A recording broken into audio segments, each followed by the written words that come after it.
దేవుని కోసం వెతుకులాటలో విసిగిపోయిన బాటసారికి వినిపించెనొక ప్రేమ పిలుపు. మాయలో పడి మొగ్గుతున్న మానవులారా, చింతమాని నా చెంతకి రండి. నేనే ఆ సనాతనుడను, సర్వోన్నతుడను, రక్షకుడను, ప్రేమించువాడను.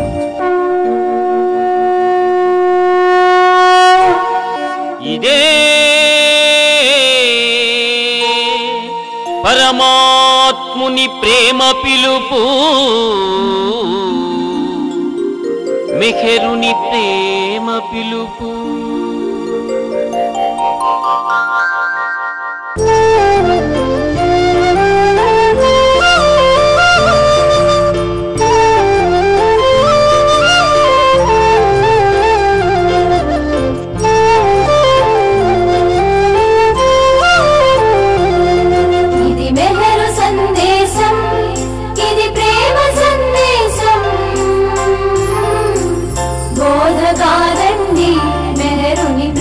పిలుపండి ఇది బోధకాలండి, మెహరుని ప్రేమ పిలుపండి.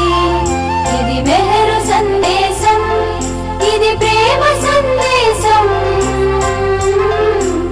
బోధకాలండి, మెహరుని ప్రేమ పిలుపండి. ఇది బోధకాలండి, మెహరుని ప్రేమ పిలుపండి.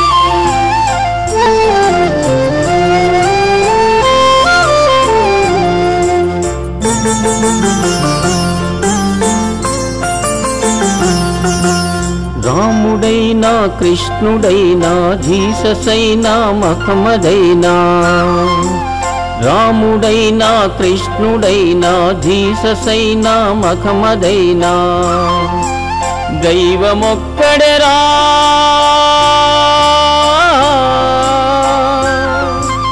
దైవమొక్కడేరా, ఆ దైవమే శ్రీ మెహరురా,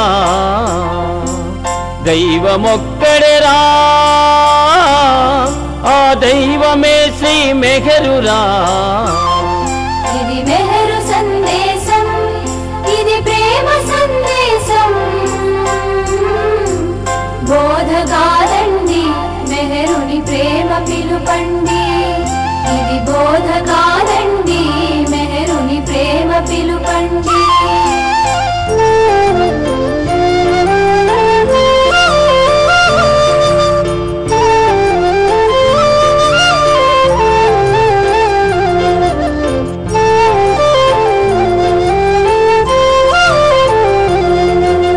మహిని మతములు ఎన్ని ఉన్నా సత్యబోధలు చేసియున్నా, మహిని మతములు ఎన్ని ఉన్నా సత్యబోధలు చేసియున్నా, ప్రేమే సత్యమురా,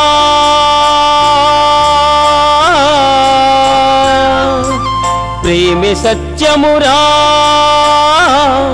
నిన్ను ప్రభుని దరికి చేరవేయునురా, ఆ ప్రేమే సత్యమురా,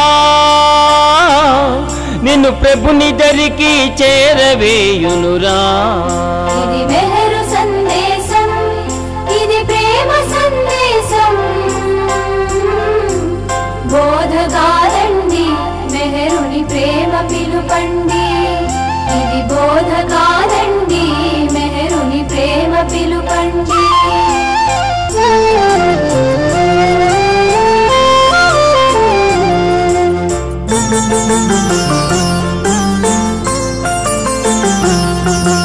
పొరుగువా వారిని ప్రేమించుము, పరుల సేవలు తరించుము. పొరుగు వారిని ప్రేమించుము, పరుల సేవలు తరించుము. మెహరు దేవుని ప్రేమించుమురా, మెహరు దేవుని ప్రేమించుమురా. ఆ ప్రేమయే నీ ముక్తి మార్గమురా, ఆ ప్రేమయే నీ ముక్తి మార్గమురా. ఇది మెహరు సందేశం, ఇది ప్రేమ సందేశం. బోధకాలండి మెహరుని ప్రేమ పిలుపండి. ఇది బోధకాలండి మెహరుని ప్రేమ పిలుపండి.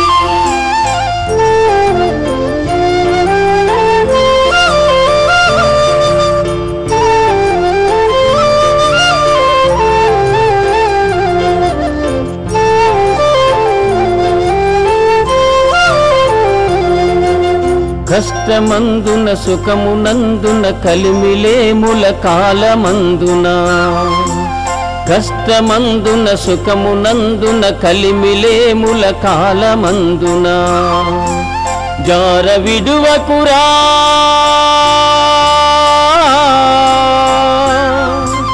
జార విడువకురా.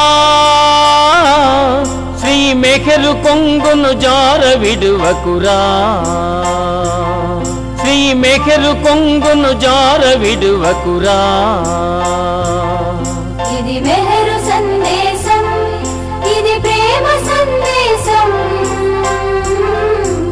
బోధకాలండి మెహరుని ప్రేమ పిలుపండి.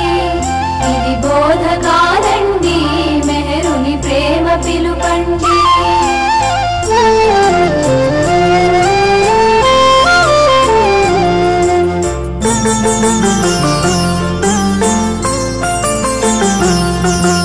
హృదిలో మెహరుని రూపు నిలుపుము, నిరతమాతని స్మరణ చేయుము. హృదిలో మెహరుని రూపు నిలుపుము, నిరతమాతని స్మరణ చేయుము. దైవమెక్కడో లేడురా, నీ హృదయమందున్నాడురా. ఆ దైవమెక్కడో లేడురా, నీ హృదయమందున్నాడురా. ఇది మెహరు సందేశం, ఇది ప్రేమ సందేశం. బోధకాలండి మెహరుని ప్రేమ పిలుపండి. ఇది బోధకాలండి మెహరుని ప్రేమ పిలుపండి.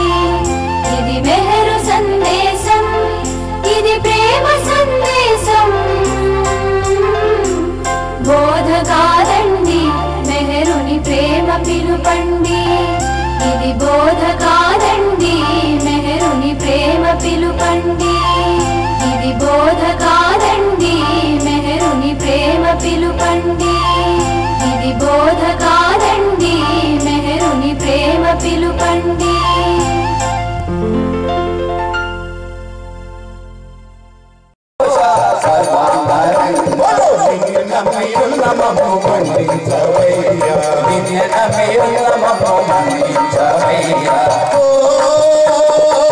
ప్రేమ పిలుపుల నాలించి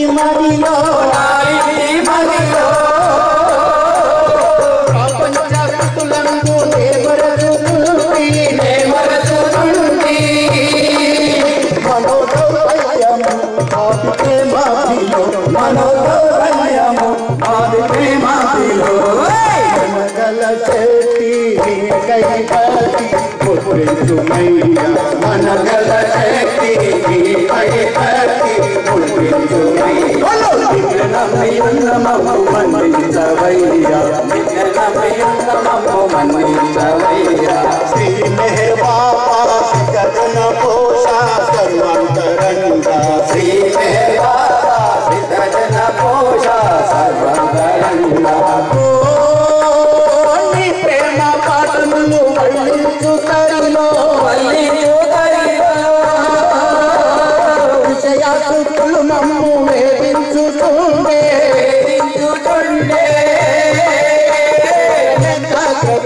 మాకు సమకూర్చవా శీఘ్రమే మాకు సమకూర్చవా నిన్ను కాచు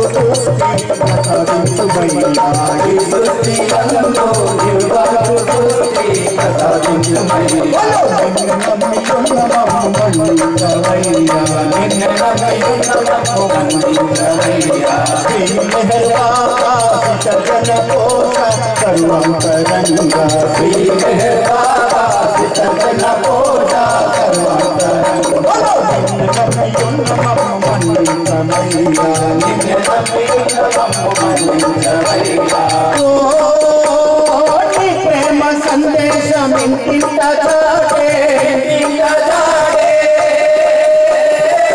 శక్తి మాకు సఖి నీ సేవ నూతనోత్సాహము సర్వభాతృత్వము నూతనోత్సాహము సర్వభాతృత్వము మాలో నింపి నీ కై మమ్ము నడిపించుమయ్యా మాలో నింపి నీ కై మమ్ము నడిపించుమయ్యా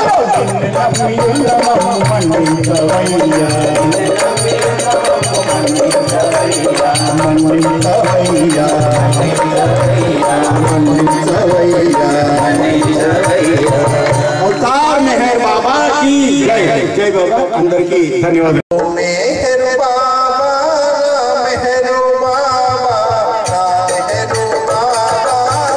मेहर बाबा मेहर बाबा मेहर बाबा मेहर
गुरु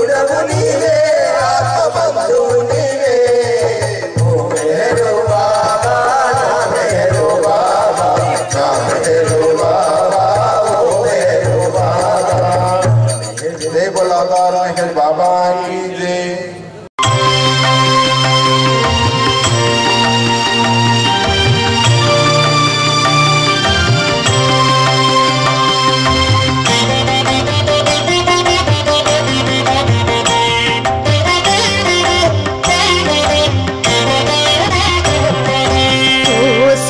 पोषका वो सर्वरक्षका वो सर्वसाक्षी श्री मेहरु बाबा।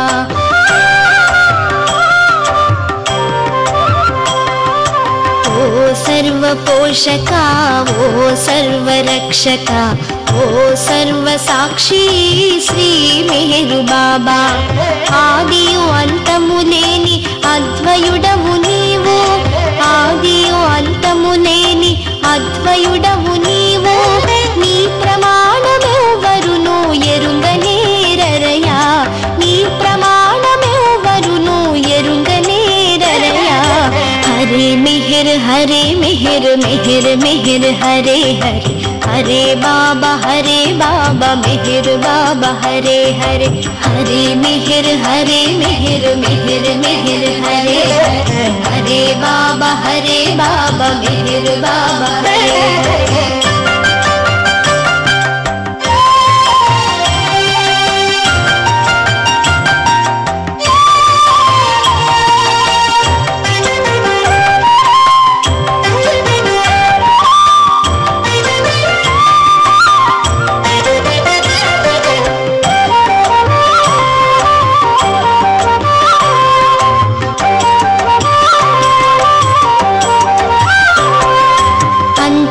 అన్నిట ఉండి అంతటికి ఆవలుండి ఆకాశము పాతాళము నిండి ఉన్న దివ్య శక్తి అంతట అన్నిట ఉండి అంతటికి ఆవలుండి ఆకాశము పాతాళము నిండి ఉన్న దివ్య శక్తి వ్యక్తుడవు అన్ని భూమి కలను గలవు వ్యక్తుడవు అన్ని భూమి కలను గలవు అన్ని భూమి కలకు నీవు అతీతుడవు బాబా అన్ని భూమి కలకు నీవు అతీతుడవు బాబా।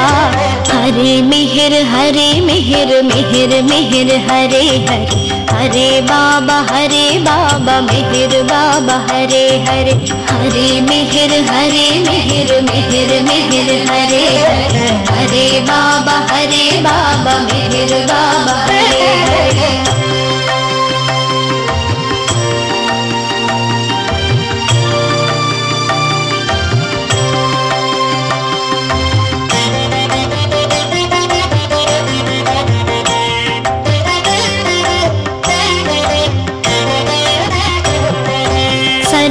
సర్వశక్తివంతుడవు సర్వవ్యాపివి నీవు అనంత జ్ఞాన శక్తి ఆనందం నీవు సర్వశక్తివంతుడవు సర్వవ్యాపివి నీవు అనంత జ్ఞాన శక్తి ఆనందం నీవు నీవు ప్రేమ సాగరుడవు జ్ఞానమే నీవు ప్రేమ సాగరుడవు జ్ఞానమే నీవు త్రికాల వేదివి సర్వోత్తముడవు త్రికాల వేదివి సర్వోత్తముడవు। హరే మిహిర్ మిహిర్ మిహిర్ హరే హరే హరే బాబా మిహిర్ బాబా హరే హరే హరే మిహిర్ మిహిర్ మిహిర్ హరే హరే హరే బాబా మిహిర్ బాబా హరే హరే।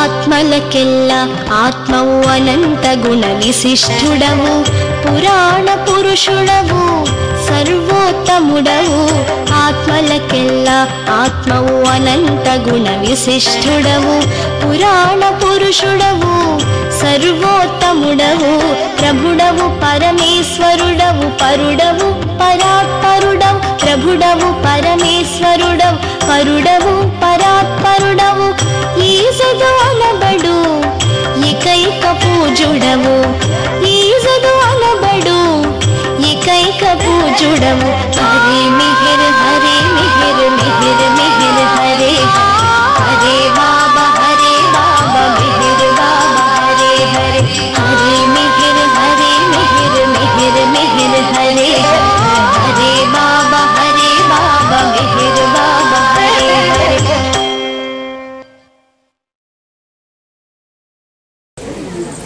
अवतार मेहर बाबा की जय।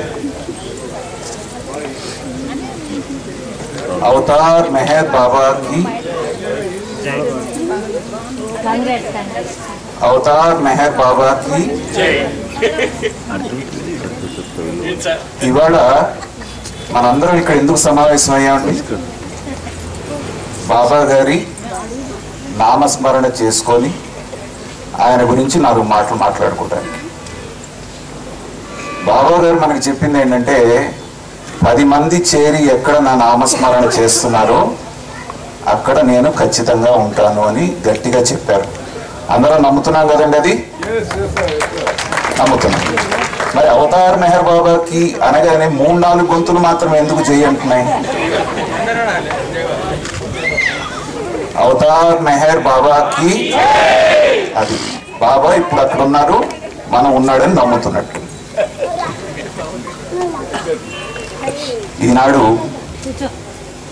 ఇలా మందరం కలుసుకోవడానికి అవకాశం కల్పించినటువంటి కలియుగ అవతారుడు మనందరి ప్రియతముడు అయినటువంటి శ్రీ అవతార్ మెహర్ బాబా వారి పాదపద్మాలకు నమస్కారాలు తెలియజేసుకుంటూ మరొకసారి మీ అందరికీ నా హృదయపూర్వక జై బాబా. అవతార్ మెహర్ బాబాకి జై.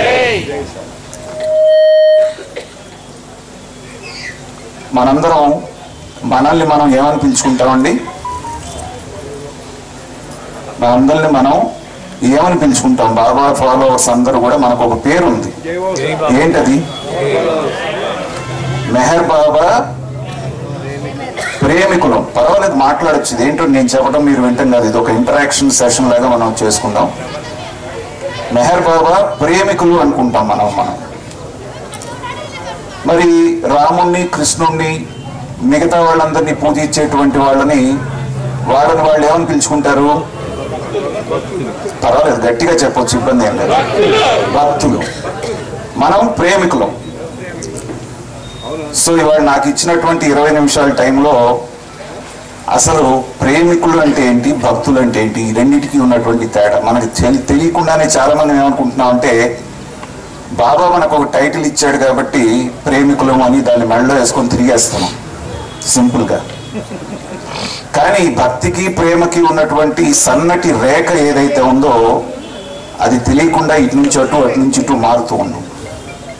కాబట్టి ఇప్పుడు ఈ కాసేపు ఈ రెండింటి మధ్య ఉన్నటువంటిది బాబా మాటలు ఉన్నాయి. ఇక్కడ ఏది మాట్లాడినా, ఏది మాట్లాడిచ్చినా ఆయన ఇచ్చే ప్రకారంగా జరగాల్సిందే. ఆయన మాట్లాడమన్నటువంటి మాటలే మన నోటమట వస్తాయి. మొట్టమొదట ప్రేమలో ప్రేమికుడు, ప్రేమించేవాడు దహింపబడతాడు. కానీ భక్తిలో ప్రేమింపబడేటువంటి వాడు దహింపబడతాడు. ఈ తేడా జాగ్రత్తగా గమనించండి. ప్రేమలో ప్రేమించేవాడు దహింపబడతాడు. ఎలాగా? సరే, బాబా డివైన్ లవ్, మిగతా లవ్ ఇదంతా కొంచెం ఆధ్యాత్మికం కాబట్టి కొంచెం మనకు అర్థం కాకపోవచ్చు. మామూలు ప్రేమ గురించి, ఒక అమ్మాయి అబ్బాయి ప్రేమించుకుంటున్నాడు, ఆ అమ్మాయిని అబ్బాయి ప్రేమిస్తున్నాడు, అది 1 సైడ్ లవ్ అనుకోండి, ఏదైనా అనుకోండి. వీడికి ఇది పగలు రాత్రి వేరే ధ్యాస ఏమీ ఉండదు. ఆ అమ్మాయిని ఎప్పుడు చూడాలా, లేకపోతే అబ్బాయిని ఎప్పుడు చూడాలా, ఎప్పుడు మాట్లాడాలి, నిరంతరం 24 గంటలు అదే ధ్యాసలో ఉంటాం. ఒక రకంగా అది వాళ్ళని దహించి వేస్తూ ఉంటుంది.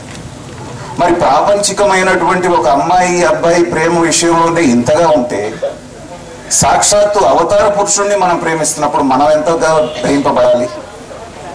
నిరంతరం బాబా గురించి చదవటం, వినటం, తెలుసుకోవటం, ఆయనలో ఎప్పుడు ఎప్పుడు ఎలా ఎలా ఎలా అనేటువంటిది ప్రేమికుణ్ణి, అంటే మన నిజంగా ప్రేమికులు అయితే మనం దహిస్తుంది.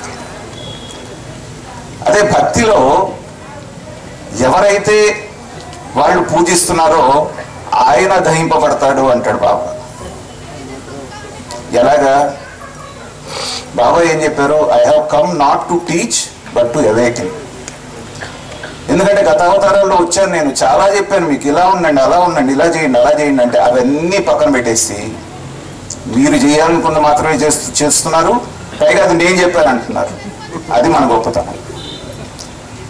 కాబట్టి ఈసారి ఆయన ఏంటంటే ప్రేమ అనేటువంటి మార్గాన్ని ఎన్నుకున్నాడు. కానీ భక్తిలో ఉండేటువంటిది ఏంటంటే నాకు ఇదివు, నాకు అదివు, నన్ను ఇలా చెయ్యి, నన్ను అలా చెయ్యి, నిరంతరం ఆయనకి మనం అర్జీలు పెట్టుకోవటం. సరే తెలుసో తెలియక అసలు వీడికి నేను జన్మ ఎందుకు ఇచ్చానురా అంటే నన్ను ప్రేమించడానికి. వాడి యొక్క గమ్యస్థానం ఏంటంటే ఆయన చేరుకోవటానికి. మనందరికీ తెలుసు బాబా భక్తులు, బాబా ప్రేమికులకి. కానీ అది మాత్రం చేయం. కాబట్టి భక్తుల్లో ఉన్నప్పుడు ఏంటంటే నాకు ఇది అది అన్నప్పుడు ఆయన బాధపడిపోతూ ఉంటాడు. అరే నేను వీళ్ళకి జన్మనిచ్చింది నన్ను చేరుకోవడానికి అయితే 84 లక్షల జీవజాతులు ఉంటే అత్యున్నతమైనటువంటి మానవ జన్మ వీళ్ళకి ఇస్తే ఈ కోరికలనే వలయంలో పడి వీళ్ళందరూ చిక్కుకొని కొట్టుమిట్టాడుతున్నాడు ఏంట్రా అని ఆయన బాధపడుతుంటాడు. సో అంత గొప్పవాడు. మనల్ని క్రియేట్ చేసిన దేవుణ్ణే బాధ పెట్టగలిగేంత గొప్పవాడు భక్తుల్లో ఉన్నటువంటి. ఇక రెండవది, ప్రేమికుడు ఎప్పుడు కూడా ఏది ఆశించకుండా తన ప్రియతముడు ఎవరైతే ఉన్నారో నిత్యం ఆనందంగానే ఉండాలని కోరుకుంటాడు. అతని యొక్క ఆనందం కోసం నేనేం చేయాలి అనేటువంటి తపనలోనే ఉంటాడు ప్రేమించేటువంటి వాడు. కానీ భక్తుల్లో ఏముంటుంది అంటే నిరంతరం ఆయన యొక్క బ్లెస్సింగ్స్ కావాలి, నాకు బ్లెస్సింగ్స్ కావాలి, ఆయన ఆశీర్వాదం కావాలి, ఆయన ఎప్పుడు నన్ను చల్లగా చూడాలి. ఇదే మాట. నువ్వు ఏం చేస్తున్నావు అని జీవితకాలం నిన్ను ఆయన చల్లగా చూడాలి. పొద్దున్నే బయటికి వెళ్ళేటప్పుడు ఒక అగరొత్తి ఇలికిచ్చేసి ఇలా తిప్పేసి, లేకపోతే గంట కొట్టి హారతి ఇచ్చేసి 10 నిమిషాలు, మిగిలిన 23 గంటల మిగతా నిమిషాలని మన ఇష్టం వచ్చింది చేసేస్తున్నాం. కాబట్టి ఆ 10 నిమిషాల పూజ కోసమైనా మిమ్మల్ని జీవితకాలం చల్లగా చూడాలి దేవుడు. అలా అయితే మునులు ఋషులు అనేటువంటి వాళ్ళు ముక్కు మూసుకొని ఒంటికాల మీద నిలబడి ఒంటిపొడి భోజనం చేసి సంవత్సరాల తరబడి తపస్సు చేస్తేనే ఆయన అందలేదే. మరి మనం చేసే కొద్ది పూజ కోసమే మనల్ని ఎప్పుడు బ్లెస్సింగ్ ఇస్తూనే ఉండాలి. ఏమన్నా న్యాయం అండి ఇది? న్యాయమా? మీరు చెప్తా ఉంటే కాస్త ఉత్సాహం ఉండదు, లేకపోతే ఆయన ఇచ్చిన 20 నిమిషాలు 10 నిమిషాలు దిగిపోవాలనిపిస్తుంది. కాబట్టి న్యాయం కాదు. ఇక మూడవది, ప్రేమలో ఉన్న మనందరికీ ఏంటంటే భగవంతుడి కార్యక్రమం ఏదన్నా జరుగుతుంది అంటే దాని భారాన్ని మన భుజస్కంధాల మీద. ఇక్కడ చూస్తున్నాను, ఇక్కడ ఉన్న రామాయంపేట కార్యకర్తలందరూ కూడా ఈ కార్యక్రమాన్ని చేయడానికి ఎన్నాళ్ళ నుంచి కష్టపడితే ఈ కార్యక్రమాన్ని చేయగలుగుతున్నారు మన అర్థం అవుతుంది. కానీ దాన్ని వాళ్ళు ఎవరు కష్టంగా అనుకోవట్లేదు, ఇష్టంగా భగవంతుడి కార్యక్రమాన్ని వాళ్ళ భుజస్కంధాల మీద వేసుకొని కార్యక్రమాన్ని నడిపించి ఆనందం పొందుతున్నారు. ప్రేమలో ఉండేటువంటి తత్వం అది. ఇక్కడ ఒకటే, అడిగి నమస్కారం పెట్టించుకోవడం, అడిగి చప్పట్లు కొట్టించుకోవడం అంత ఇబ్బందికరమైంది. మీకు కొట్టాలనిపిస్తే కొట్టండి, వద్దంటే అసలు పోటీ మానే, అంతేగాని సగం వద్దు.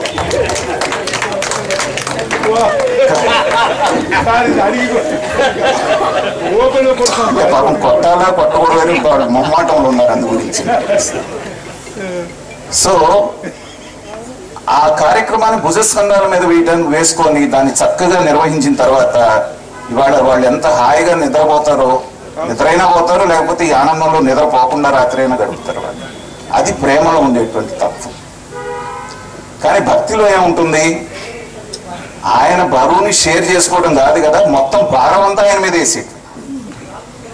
తిరుపతి వెంకటేశ్వర స్వామి ఉన్నాడు పాపం, కలియుగ దైవం. పొద్దున్నే 1:30-2 గంటలకు లేపుతారు ఆయన నిద్ర, సుప్రభాతం అని పేరు పెట్టి. అక్కడి నుంచి తోమాలని, అర్చనని, ఆయన్ని ఈయని మళ్ళీ రాత్రి 12 గంటల వరకు నిద్రపోనిస్తారేమో చూడండి. ఆపద మొక్కులు వాడని ఒక టైటిల్ ఇచ్చి ఆయన ఇష్టం వచ్చిన కోరికలన్నీ కోరటం. నీ పెళ్లి బాధ్యత అయింది, పెళ్ళైన తర్వాత పిల్లలు పుట్టాలంటే బాధ్యత అయింది, పిల్లలు పుట్టిన తర్వాత వాళ్ళకి మంచి స్కూల్లో సీటు కావాలన్నా బాధ్యత అయింది, ఆ తర్వాత వాళ్ళు పెరిగిన తర్వాత వాడు సాఫ్ట్వేర్ అయ్యేవాళ్ళన్నా ఆయన బాధ్యతే, అమెరికా పోవాలన్నా ఆయన బాధ్యతే, వాడి పెళ్లి వాడి బాధ్యతే, మళ్ళీ వాళ్ళ పిల్లలు కూడా ఆయన బాధ్యత. ఎన్ని బాధ్యతలను మోస్తాడండి దేవుడు? మొత్తం తీసుకెళ్ళి ఆయన మీద వేసేసి ఒక పూజ చేసి 10 నిమిషాలు ఆరతిచ్చి కొబ్బరికాయ కొట్టగానే అయిపోయింది. సో ఇలాంటి దాంట్లో ఉన్నాం మనం. తర్వాత లవ్ అంటే ఏంటంటే, ప్రేమ అంటే గివింగ్, ఇవ్వటం. కానీ భక్తి అంటే తీసుకోవటం, కోరుకోవటం. నాకు ఇది కావాలి, నాకు అది కావాలి. అసలు ఒక మాట అడుగుతానండి, బాబానే చెప్పాడు ఈ మాట. అసలు ఏం కావాలో అడగటం అన్నా మీకు చేతవనా అన్నాడు. ఒకడు ఇలాగే ఎవడో కారులో తిరుగుతున్నాడంట, వాడిని చూసి వీడికి కూడా కారు కావాలనిపించింది. అడిగేవాడు కారు అడగవచ్చు కదా. అందరూ ఫ్యాషన్గా 4 వీలర్ అంటున్నారని చెప్పేసి నాకు 4 వీలర్ కావాలన్నాడు. కరెక్ట్గా 4 రోజుల తర్వాత వీడు 4 చక్రాల బండి మీద కూరగాయలు అమ్ముకునేటువంటి పరిస్థితి వచ్చాడు. సో అది 4 వీలరే, ఇది 4 వీలరే. అడగటం వల్ల చేత కావాలి కదా. కాబట్టి భగవంతుడు చాలా క్లారిటీతో ఉంటాడు. కలియుగంలో మనకే కాదు ఇది, పురాణాల్లో కూడా గొప్ప గొప్పలు మేధావులు అనుకున్నటువంటి వాళ్ళు కూడా కోరికలు కోరుకోవడం చేత కాదు. ఉదాహరణకి రావణాసురుడు తీసుకోండి. నాకు ఎవరి చేతిలోనూ చావు ఉండకూడదు అనుకున్నాడు. ఏమన్నాడు? దేవతల చేతుల్లో కానీ, యక్షుల చేతుల్లో కానీ, కిన్నరులు, కింపురుషులు, వాళ్ళు వీళ్ళు ఎవరి చేతిలో కూడా నాకు మరణం ఉండకూడదు అని కోరుకున్నాడు. కానీ అహంకారంతో వాడు మర్చిపోయింది ఏంటి? మానవులు, కోతుల సంగతి మర్చిపోయాడు, జంతువుల సంగతి. సో రామావతారంలో వచ్చి రాముడు ఏం చేశారు? ఆ ఆప్షన్ ఆయనకి మిగిలిపోయిందిగా. అందుకని మానవుడిగా వచ్చాడు, కోతుల సాయంతో వేసేసాడు. కాబట్టి రావణాసురుడు కోరుకోవడం చేత అయిందా? చేత కాదు. అలాగే హిరణ్యకశిపుడు అని ఇంకొకడు ఉన్నాడు. వాడు కూడా ఇలాంటి కోరికే కోరుకున్నాడు. చావు కూడా లేకుండా ఉండాలంటే అది కుదరదు అబ్బాయి, ఆప్షన్స్ పెట్టుకో అన్నాడు దేవుడు. వాడే ఆప్షన్స్ పెట్టుకున్నాడు. నన్ను ఆయుధం చేత కానీ, పగలు కానీ, రాత్రి కానీ, ఇంట కానీ, బయట కానీ, జంతువు కానీ, మనిషి కానీ, ఇంక కాకుండా ఆప్షన్స్ ఏమైనా ఉన్నాయా? అన్ని అడిగేశాడు. సో వీళ్ళెవ్వరి చేతుల్లో ఎలాంటి పరిస్థితుల్లో నాకు చావు రాకూడదు అంటున్నాడు. దేవుడు ఇంతకంటే తెలివైనాడు కదా. ప్రహ్లాదుడు పిలవగానే పగలు రాత్రి కానీ సంధ్యా సమయంలో వచ్చాడు ఆయన. ఇంటా బయట కాకుండా గడప మీద కూర్చున్నాడు ఆయన. మనిషి జంతువు కాకుండా నరసింహావతారంలో వచ్చాడు.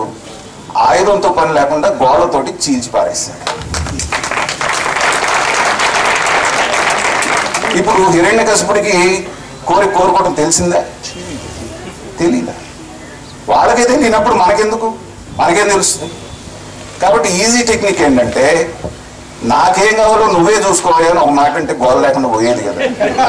భారం అంతా ఆయన మీద వేస్తే అన్ని దాంట్లోకి వచ్చేస్తాయి. మీ పిల్ల పెళ్ళి వస్తుంది, మీ పిల్లడు చదువు వస్తుంది, ఉద్యోగం వస్తుంది, అన్నీ వస్తాయి. నాకేం కావాలో నువ్వు చూసుకో, ఒకటే ముక్క. అది మాత్రం మనకేదో తెలిసినట్టు ఇది కావాలి, అది కావాలి, అది కావాలి, ఇది కావాలి. సో ఎంతసేపుడికి భక్తిలో ఏంటంటే అడగటమే ఉంటుంది. దీనికి అడగటం అనేదానికి ఒక చిన్న ఉదాహరణ అంటే, మా నాన్నగారు కిలార్ రామకృష్ణారావు గారు అని ఇక్కడ చాలా మందికి తెలిసే ఉంటారు పెద్దవాళ్ళందరికీ. ఆయన 1950s ఆంధ్ర యూనివర్సిటీ నుంచి ఎంఏలో సైకాలజీలో ఎంఏ చేశారు.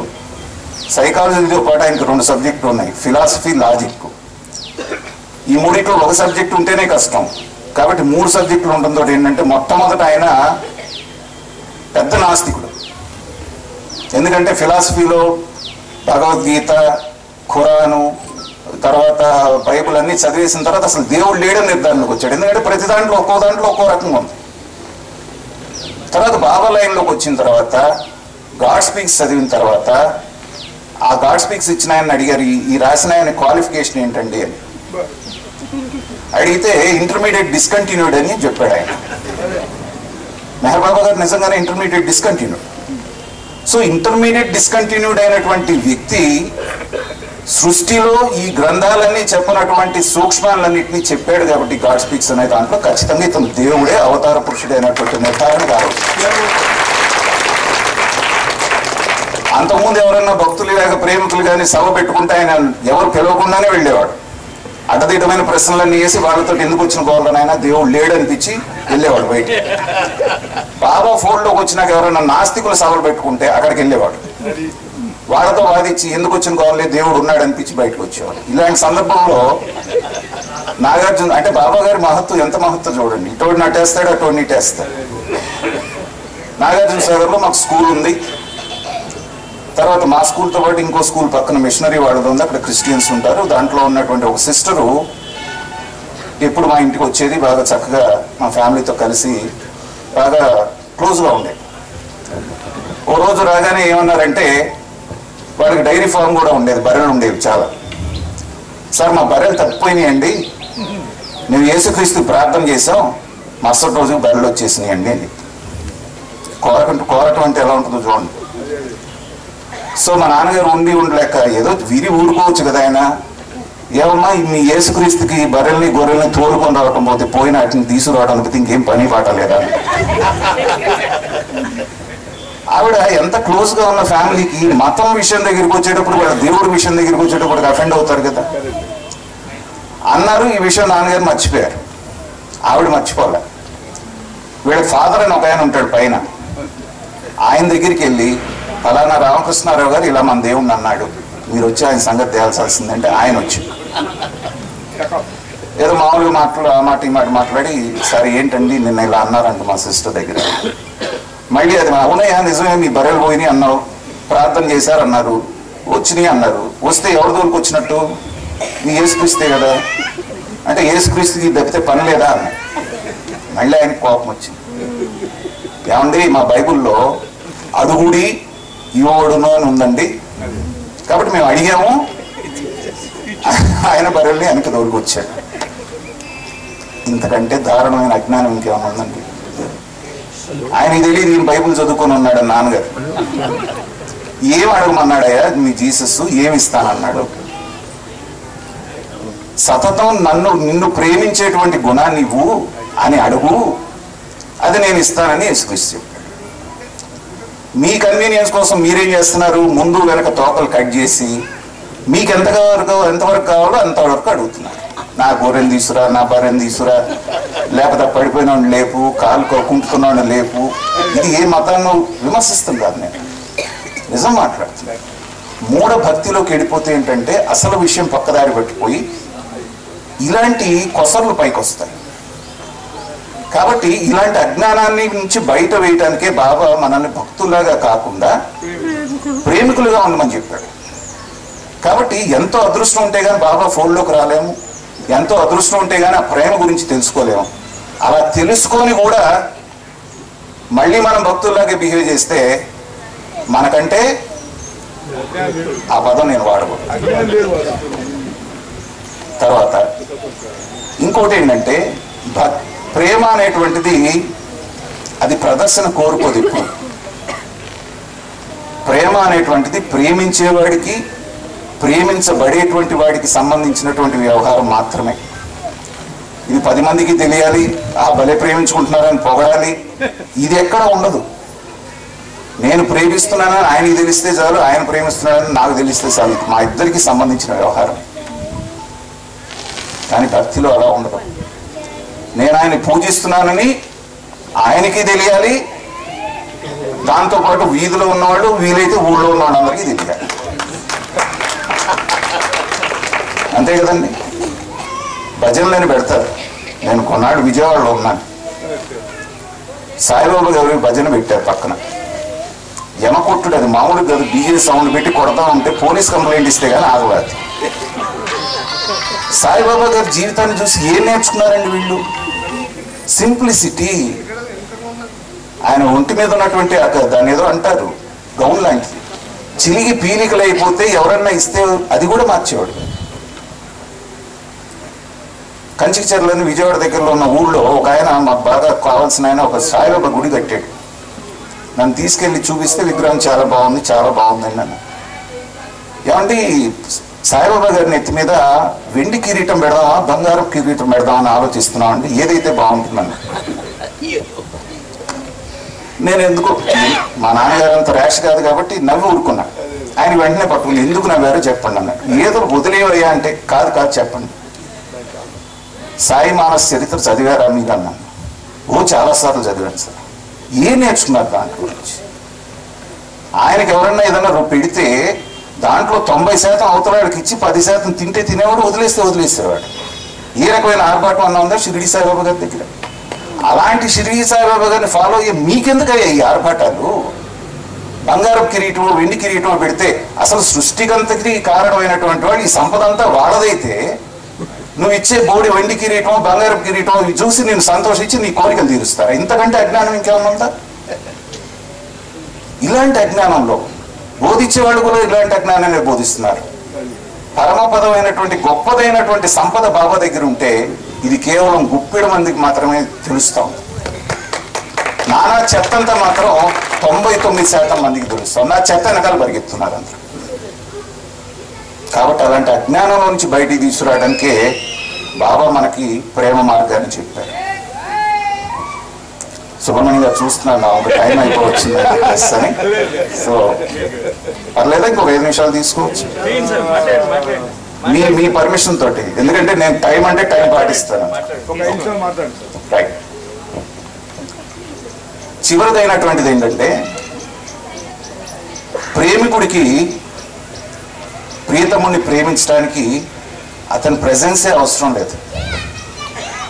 ఎక్కడైనా ఎప్పుడైనా కూర్చొని నిద్ర పక్క మీద నుంచి లేవగానే బాబా అనుకున్నాం, ఆయన గురించి ఆలోచించాం, చాలు. ఆయన పటమో ఆయనకి సంబంధించిందో మన ఎదురుగుండా ఉండాల్సిన పని లేదు. ఎక్కడున్నా విశ్వం అంతా వ్యాపించున్నది ఆయనే కాబట్టి మనందరం కూడా ఆయన సృష్టించినటువంటి మాయలో వచ్చినటువంటి వాళ్ళమే కాబట్టి ఆయన ప్రతినిధులమే కాబట్టి ఎక్కడున్నా పర్వాలేదు, మనం ఒక నమస్కారం పెట్టుకొని మనస్ఫూర్తిగా బాబా అనుకుంటే చాలు అనేటువంటి భావనలో ప్రేమికులు ఉంటారు. కానీ భక్తులకు అలా కాదు. వాళ్ళు పూజ చేయాలంటే ఒక పూజ గదన్నా ఉండాలి, లేకపోతే ఒక గుడి కన్నా వెళ్ళాలి, లేకపోతే ఇంకో చోట అక్కడికి వెళ్ళినప్పుడు మాత్రమే గుర్తొస్తుంది. ఆ గుళ్ళో నుంచి బయటకు వచ్చేసాం అనుకోండి, మళ్ళీ బిగ్ బాస్లో భలే ఉంది కదా, ఎవరు గెలుస్తారు బిగ్ బాస్లో? ఏది గుళ్ళో నుంచి బయటికి రాగానే. ఎందుకంటే పక్కింటో ఎదురింటో జరిగేవి మనకు చాలా ఆసక్తికరంగా ఉంటాయి. కానీ నువ్వు వెళ్ళి చేసి వచ్చింది ఏంటి గుళ్ళో? నాకు ఇవన్నీ వద్దురా బాబు, నీ దగ్గరికి చేర్చుకో. చాలా సభల్లో అంటే మళ్ళీ రొటీన్గా ఉంటుందని అడగలేదు, కానీ అడగమంటే అడుగుతాను. మనందరం ఈ ఆధ్యాత్మిక ప్రయాణం దేని గురించి చేస్తున్నాం? బాబా చెప్పారు, మీ యొక్క జీవితం యొక్క లక్ష్యం ఏంటంటే భగవంతుని ప్రేమించడం. చివరికి మీరు చేరాల్సినటువంటి గమ్యం ఏంటంటే ఆ భగవంతుడు ఐక్యం అవుతుంది. ఇంతే కదా బాబా చెప్పినటువంటి ఫిలాసఫీ మొత్తం అంతా కూడా దీని చుట్టే తిరుగుతుంది. మనమే కాదు, ఎవరు చేసినా కూడా దాని గురించి మోక్షం మోక్షం మోక్షం. ఏ మతంలో లేనటువంటిది ఒక హిందూ మతానికి మాత్రమే పరిమితమైనటువంటిది ఏంటంటే పుట్టినప్పటి నుంచి కూడా మోక్షం కావాలి, మనకి మళ్ళీ జన్మంటూ ఉండకూడదని కోరుకునేటువంటిది సనాతన ధర్మం. సో మనందరం కూడా బాబాని అదే అడుగుతున్నాం అని నేను అనుకుంటున్నాను. అదే అడుగుతున్నాం, ఇంకేమన్నా అడుగుతున్నాం? బాబా చెప్పింది గమ్యం అదే కదా. రైట్. మనందరం అది నమ్ముతున్నాం కదా. సరే, ఇందాక మనం అనుకున్నట్టు 10 మంది ఎక్కడున్నా బాబా ఇక్కడ ఉంటాడని మనం అనుకున్నాం. బాబా సాక్షాత్ ఇక్కడ ఉన్నాడు. రామాయంపేటలో చేసిన కార్యక్రమానికి ఆయన చాలా సంతోషించాడు. సంతోషించి అప్పుడే చెప్పండి ముందుంది బాగా సంతోషించి, మీరందరూ నాకు బాగా నచ్చారు, ఇటు నుంచి ఇటే మిమ్మల్ని మోక్షానికి తీసుకెళ్ళిపోతాను, నాతో వచ్చేయండి అంటే ఇక్కడ ఉన్నాడో వెళ్ళటానికి ఎంతమంది రెడీ ఉన్నారు? చేతులు ఎత్తండి. అదే కదా. ఇప్పుడు కూడా చూడండి 20% లేచి చేతులు. వాటిల్లో కూడా తలనరిసిన వాళ్ళు ఎక్కువ ఉంటారు. ఏమండి ఇదా బాబాని ప్రేమించడం? ఇదా? అది ఆ మాట రావట్లేదని చూస్తున్నానమ్మా. అది అంటే ఇవన్నీ చేస్తుంది ఎవరు? ఈ రెస్పాన్సిబిలిటీస్ అన్ని చేస్తుంది ఎవరు? మీరని మీరు భావిస్తున్నారు. అదే మాయ. నడిపిస్తుందంతా ఆయన అయినప్పుడు నీ టైం అయిపోయింది పదరా అంటే నా ఇల్లు ఏమవుద్దు, నా కారు ఏమవుద్దు, నా బంగారం ఏమవుద్దు, నా పిల్లలు, ఈ పిల్లలు వీళ్ళ బాధ్యతలని మనం చెప్పుకునే రీజన్ మనకి వెళ్ళటానికి ఇష్టం లేక. కాబట్టి పైకి ఒకటి మాట్లాడుతున్నాం, లోపల పైగా ఎంత ఫన్నీనో చూడండి. ఆయన ఇక్కడ రాడు అని తెలుసు, మనల్ని ఇన్ని పాపాలు చేసి ఇన్ని థాట్స్ ఉన్న మనల్ని ఇప్పుడు మోక్షం ఇస్తానని ఆయన అన్నాడు అని తెలుసు. కానీ ఊహామాత్రమైనటువంటి ప్రశ్న కూడా భయపడిపోతుంది.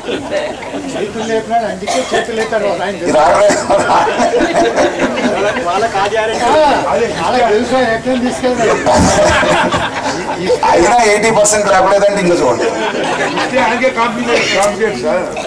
సో ఇది ఆధ్యాత్మికత అనేటువంటిది ఏంటంటే చాలా లైట్ గా మాట్లాడుకునేది కాదు, చాలా లోతైంది. కాబట్టి ఈ జంజాటం అంతా మీకు ఎందుకు? కనీసం 14 సార్లు నా నామం అనుకోండి. అవతార పురుషుడిగా నాకున్నటువంటి అత్యున్నత అధికారంతో చెప్తున్నాను, ఎవరైతే చివరి క్షణాల్లో శరీరం వదిలిపెట్టేటప్పుడు నా నామం స్మరిస్తారో వాళ్ళకి డైరెక్ట్ మోక్షం ఇస్తాను, మళ్ళీ జన్మ లేకుండానే బాబా మనకు ఒక గ్యారంటీ ఇచ్చాడు. మరి ఆ గ్యారంటీని మనం పొందాలంటే ఏం చేయాలి? ఆ రోజు గుర్తొస్తాడంటే గుర్తొస్తాడా? రాడు. పోయేటప్పుడు ఏం గుర్తొస్తాయంటే దేని మీద మనకి ఎక్కువ ప్రీతి ఉందో అది గుర్తొస్తుంది. 5 అంతస్తులు బిల్డింగ్ కట్టుకున్నాడు బ్రహ్మాండంగా, వీడికి పోతా ఉంటే ఇల్లే కనబడుతుంది. ఏమవుతుంది, నేను పోయినా నా కొడుకు ఉంచుతాడా, అమ్మేస్తాడా, ఎవరికైనా తాకట్టుకు పెడతాడు. ఇది బ్లాక్ మనీ పెట్టుకున్నాడు, అది గుర్తొస్తుంది. సో బాబా నామం గుర్తు రావాలంటే ఏం చేయాలంటే ఇప్పుడు నుంచే ప్రాక్టీస్ మొదలు పెట్టాలి. రోజుకు 14 సార్లతో మొదలు పెట్టి దాన్ని ఎంతవరకు ఉంటే అంతవరకు ఏ పని చేస్తున్నా కానీ బాబా బాబా బాబా అనుకుంటే చివరికి వీటన్నిటి మీద మనకు మనసు పోయి అత్యున్నతమైనటువంటి ఆ పరమాత్ముడి మీద మనం మనసు నిలిచి అంతిమ క్షణంలో ఆయన మన నామం మనకు గుర్తొస్తుంది. కాబట్టి సులభమైనటువంటి మాత్రం ఆయన చెప్పాడు, దాన్ని ప్రాక్టీస్ చేయడంలో కష్టమైనప్పటికీ కూడా ఇప్పుడు నుంచి ప్రాక్టీస్ చేస్తే సులభం అవుతుంది. కాబట్టి మనందరికీ ఆ శక్తిని బాబా ఇవ్వాలని అందరి తరఫున ఆయన ప్రార్థిస్తూ సెలవు తీసుకుంటాను. అవతార్ మెహర్ బాబాకి జై.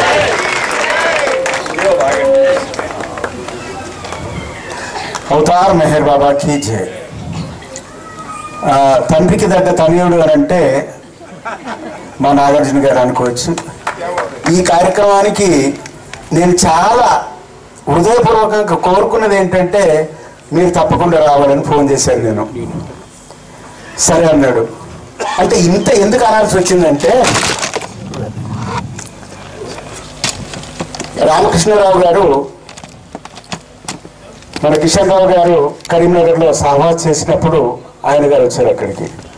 రామాయంపేట నుంచి బస్సు తీసుకొని వెళ్ళాం కరీంనగర్కి. అక్కడికి రామకృష్ణరావు గారు వచ్చారు. అయితే చిన్న విషయం ఏంటంటే కఠిన హృదయాన్నైనా కరిగించేటటువంటి మనస్తత్వము వాళ్ళందరినీ కరిగించాలంటే ఇందాక చెప్పాడు, ఆస్తికులని నాస్తికులుగా, నాస్తికులని ఆస్తికులుగా. నిజంగా మేము అనుభవించినటువంటి విషయం ఏంటంటే ఇక్కడ మాకు ఒక పెద్ద మనిషి ఉండేది, వీరయ్య గారని.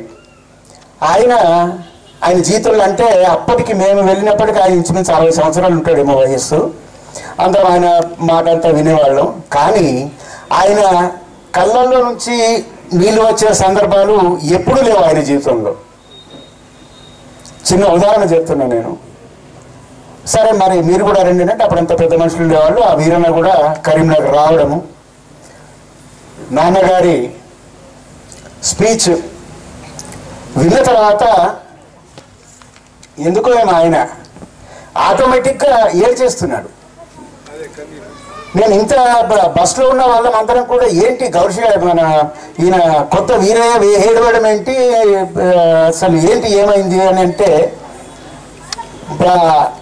ఆ ప్రభావము, ఆయన చెప్పినటువంటి విషయాలు, ఎలాంటి కోరిక లేకుండా భగవంతుని ఎలా ప్రేమించాలి ఏంటి అనే విషయాలన్నీ కూడా ఇప్పుడు నాగార్జున గారు చెప్పినట్టు ఆయన హృదయాన్ని కదిలించిందేమో అని అనిపించింది నాకు. మేము మళ్ళీ అడిగాం ఆయన్ని, రామచందర్ నాకు దుఃఖం ఎందుకు వచ్చిందో తెలియదు, కానీ ఇక్కడికి తీసుకొచ్చి నన్ను అదృష్టవంతుని చేశావని అన్నాడు ఆయన. ఇటువంటి మాటలు నేను ఇప్పటి వరకు నా 60 సంవత్సరాల వయసులో నేను ఇటువంటి మాటలు వినలేదు. ఎన్నో పూజలకు వెళ్ళాను, ఎన్నో యాత్రలకు వెళ్ళాను, కానీ ఇక్కడ నేను అనుభవించినటువంటి అనుభవాన్ని నేను ఎప్పుడు అనిపించలేదు. మనం మారాల్సింది ఉంది.